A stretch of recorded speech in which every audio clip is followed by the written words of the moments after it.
Welcome everyone, this is Amer from Counsel. Today we'll talk about some of the things that you must consider when you need to hire the topmost employment lawyer in Toronto. The principles that we will discuss, I believe those are equally applicable if you intend to hire a lawyer, let's say in a family law area or a criminal law area.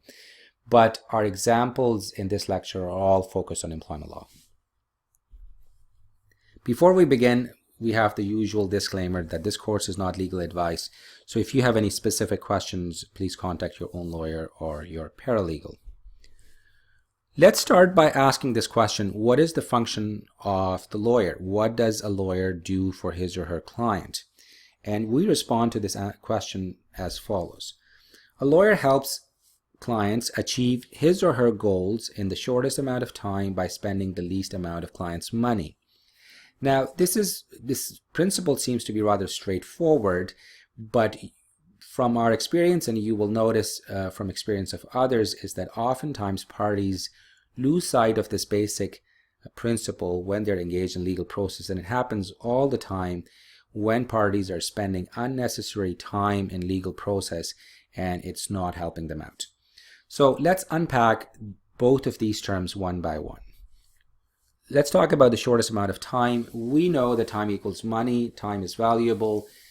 When it translates into, when you're talking about time in the legal system, the judicial system, what are some of the things that you want to keep in mind?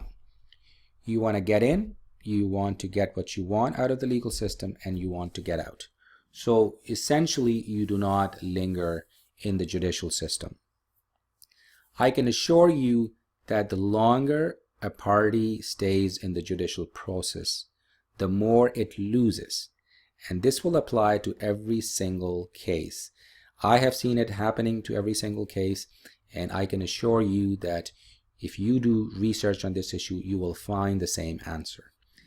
There is a reason why parties who are successful at trial, who have won their cases, they don't walk out happy at the end of the day.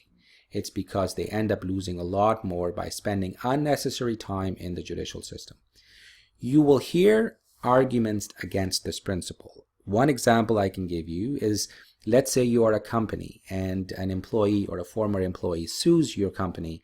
The lawyer may give you an advice to say that let's drag on the judicial process, make the plaintiffs, make the other party's life difficult, make that person bleed time and money and cause this person stress, and that's the best strategy. I can assure you that it doesn't work. It doesn't work in the sense that when you as a company are making the other side suffer, or you as a party are making the other side suffer, you are doing it at your own cost as well. You are bleeding money and time as well, and you are focused on a fight that is unnecessary. And also, at the end of the day, when the other party is losing time and money, that does not necessarily translate into your success. So this argument that staying in the judicial process for long may help you in some way is not correct, and you should not buy it. With respect to cost, I think it's important to keep in mind what are your true costs in the judicial process, and we have sort of defined it for you. Cost equals the money you have received or saved in the judicial process, less your legal fees, and less lost opportunities to earn money elsewhere. And this third point is often neglected, and it's not a philosophical point. We have actually seen it happening in many cases that we dealt with, where, especially in employment law world, where an employee loses a job and he ends up, or he has some other grievance against the employer, and he sues the employer, and then continues the fight just to sort of prove a principle, or just to get the dollar amount that this client wanted to get out of the company, because he or she believed that they were entitled to that amount of money. And in that process, these clients, these employees, lose focus on other things in their life, whether it's their relationship with the family or family and friends, whether it's to focus on finding another job, whether it's to find other courses, whether to start a business, and all of those, because you're so entrenched in your legal action that your mind, your focus stays with that until the process is completely over. And so there are a number of lost opportunities where you can focus on, and you don't end up doing that, and that's a significant harm. So that is something that must be taken into account when you're engaged in the legal process. That is not to say that you should not engage in the legal process. My point is that there is a purpose, there is a reason why you engage in the legal process, and you should not have unrealistic expectations out of it. And so you get what you want, and then you get out. Another point that I wanted to make is answering this question: should you come to the legal system, should you engage in the judicial process to fight for principles? And the straight answer is no, absolutely not. I think the important thing to keep in mind is the judicial system is fundamentally about awarding money. If you are harmed in any way, the role of judicial system really is to consider that harm, monetize it in some way, and award you that money. And peripherally, you can have success on some principles, but that's not essentially what the court does. So keep that in mind, and my advice is do not fight for principles in court if you do not believe, or your client does not, or your lawyer does not believe that there is significant money that you will get on top of that. By all means, fight for principles if you have excess money. You have hundreds of thousands of dollars lying around, and you can't imagine a better purpose than to prove your point in the judicial system. By all means, do so.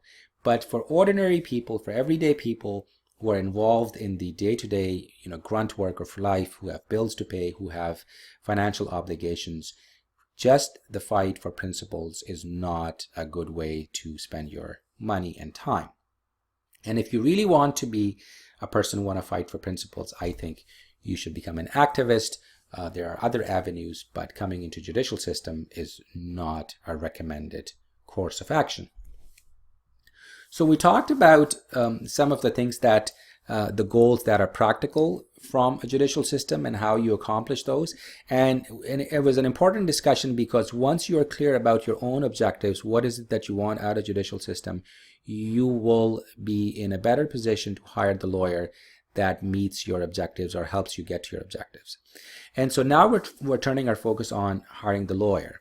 And the basic point I want to make is that lawyering or relationship with a lawyer is essentially a relationship of trust. And it's no different than your relationship with any other service provider. It's not specific to lawyers. If you hire a plumber, if you hire an electrician, or you go to your doctor or an accountant, these are all service providers. You hire them because they have certain expertise that you don't. And so at some point, you will have to rely on that expertise, and you will have to vest your trust in that person. So when you're dealing with a lawyer, when you are talking to a lawyer to see if you want to hire that person, you must get an understanding from your own. You should ask the specific question to yourself, whether this is the person that you would like to trust, and you will put your legal issues in his or her hands. The other part that you want to keep in mind is that the lawyer must be the right fit for you. And it's important, because oftentimes people think that once you hire a lawyer and you have given your problem to the lawyer, you are hands off. The lawyer is now going to do everything that needs to be done to get you what you want. But that's not how it works. Lawyering, the fight in the legal action, is a collaborative process. There are a number of things that a lawyer will be needing from you. He may be or she may be needing evidence. She may require documentation. He or she may require your input, your testimony, all of that. So it's a collaborative work. And if you are a right fit and the lawyer is a right fit for you, then you will be more efficient and more productive. So it's an important thing to keep in mind. With that background, what are some of the qualities that you must look in a lawyer? We will suggest that the lawyer must have an expertise in that area. And this is an important one. Let's say you know a great criminal law lawyer who has helped you in your criminal matters and was very effective. That does not mean that you should hire that lawyer for your employment law matter, and vice versa. Because law is a specialized field, like many other fields, and you will not ask your family doctor to do your gallbladder surgery because that's not where his or her expertise lies. So similarly, you should not ask a criminal lawyer to represent you in employment law matters, and an employment law lawyer to represent you in your family law matters. So expertise in that area, in that specific legal issue, is important. The lawyer must have integrity. You should feel when you have met that lawyer that this lawyer will put your interest over and above his or her own interest. So integrity is essential. And finally, the lawyer must be responsive. And I'm using this responsiveness term in broad sense, responsive to your questions, educating you on your issues, working with you in a timely manner, and the collaborative effort in achieving the goals of your issue. These are all the things that the lawyer must be responsive to.